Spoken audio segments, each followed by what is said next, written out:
Welcome back to Boring Astronomy. Last time, we looked up at our familiar friend, the Moon, and explored the subtle, predictable dance of its phases, a consistent cycle of light and shadow, driven by the very gravitational forces we discussed even earlier. We saw how its boring reliability has shaped our tides, our calendars, and even our cultural narratives for millennia. Tonight, we're going to turn our attention to something even closer. Something we literally live and breathe, but rarely appreciate in its profound, mundane complexity: Earth's atmosphere. This invisible blanket of air is so common, so ordinary, that we never stop to consider just how extraordinary it is. It's the ultimate quiet guardian, protecting us from the brutal realities of space without ever demanding a moment of dramatic recognition. So, dim the lights, perhaps turn on a fan for that soft hum, and let's ease into tonight's journey together. You might think of the atmosphere as just air, something you breathe, something that makes the sky blue. It's simply there. But this isn't just empty space or a thin mist. Our atmosphere is a complex, multi-layered shield, dynamic system, constantly in motion, protecting us from an almost unimaginable array of cosmic threats and maintaining the conditions necessary for life. It's the ultimate boring superhero, always on duty, never making a fuss. Without it, our planet would be as barren and hostile as the Moon we discussed, blasted by radiation and extreme temperatures. Let us start with the most obvious and boring job of the atmosphere, providing us with breathable air. We take it for granted. Every breath you inhale, that mixture of roughly 78% nitrogen, 21% oxygen, and tiny amounts of argon, carbon dioxide, and other gases, is perfectly tuned for life. This isn't a random cosmic coincidence. It's over billions of years, driven by geological processes and the evolution of life itself. Our atmosphere developed this precise composition. The Earth's atmosphere was very different, toxic to most life as we know it today.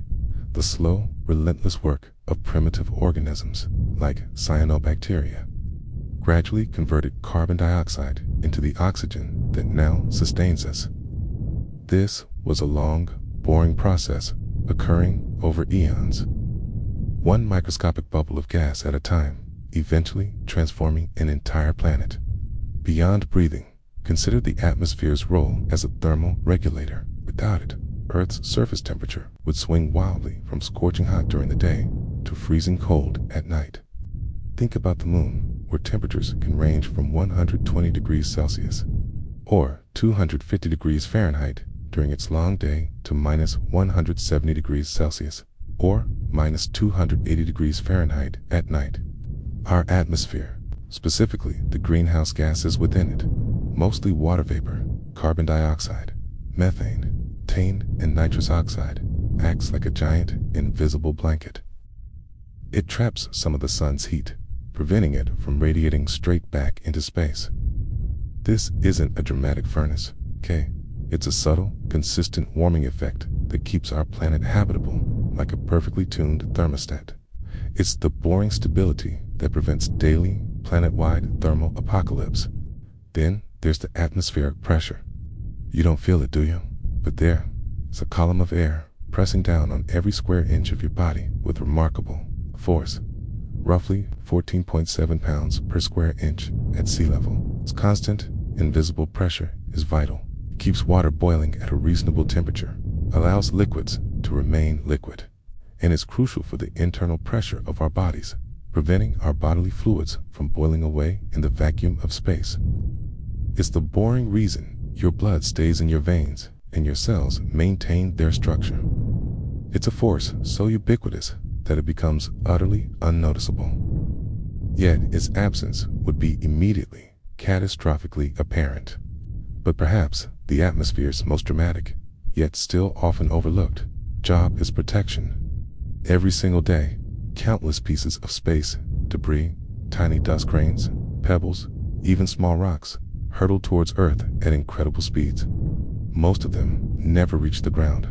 Why? They burn up in our atmosphere, creating those fleeting streaks of light we call meteors or shooting stars. This isn't a deliberate defense system like something out of a sci-fi movie. It's simply the friction created as these objects collide with the dense layers of air. This silent, relentless incineration of cosmic debris happens constantly, preventing untold billions of impacts on the Earth's surface. It's a continuous, invisible shield, working without a pause. The atmosphere also protects us from harmful radiation from the sun in deep space. The sun, while vital for life, constantly emits dangerous ultraviolet radiation. If all of this reached the Earth's surface, it would be devastating for life, causing widespread mutations and severe damage. Our atmosphere contains the ozone layer, a region primarily in the stratosphere that absorbs most of the sun's harmful UV radiation. This isn't a flashy, active shield. It's a quiet, passive filter, consistently absorbing energy that would otherwise destroy us. Beyond UV, our atmosphere also deflects dangerous, charged particles from the sun, like those released during solar flares or coronal mass ejections. These particles, if they reach the surface, could disrupt electronics and pose severe health risks. The Earth's magnetic field acts as the first line of defense, guiding these particles towards the poles, where they interact with the atmosphere to create the spectacular auroras, the northern and southern lights. While the auroras themselves are beautiful, they are a visible manifestation of our boring atmosphere doing its job, absorbing the energy from these powerful solar storms, protecting the rest of the planet from their destructive potential. Even the weather, with all its chaotic variety, is a product of our atmosphere doing its mundane work. Wind, clouds, these are all mechanisms for distributing heat and moisture around the globe. It's driven by temperature differences in the Earth's rotation. While a thunderstorm might seem dramatic, it's just the atmosphere methodically transferring energy. An everyday process ensuring the planet remains in a state of thermal balance. It's the quiet churn of a complex system, maintaining equilibrium. So, the next time you feel a breeze, see a cloud, or simply take a breath, pause for a moment. Appreciate this invisible, boring, yet utterly indispensable blanket of air around us. It's not just something we pass through. It is fundamental to our existence, tireless guardian performing countless vital functions without ever drawing attention to itself. It is the ultimate quiet miracle, allowing life to flourish on this small, blue planet in the vast, unforgiving vacuum of space. Next time on Boring Astronomy, we'll turn our gaze to the ultimate source of all this planetary life and warmth. The sun. We'll explore its constant, unyielding energy, how it quietly fuels our entire solar system, and why its boring consistency is the greatest show in the cosmos.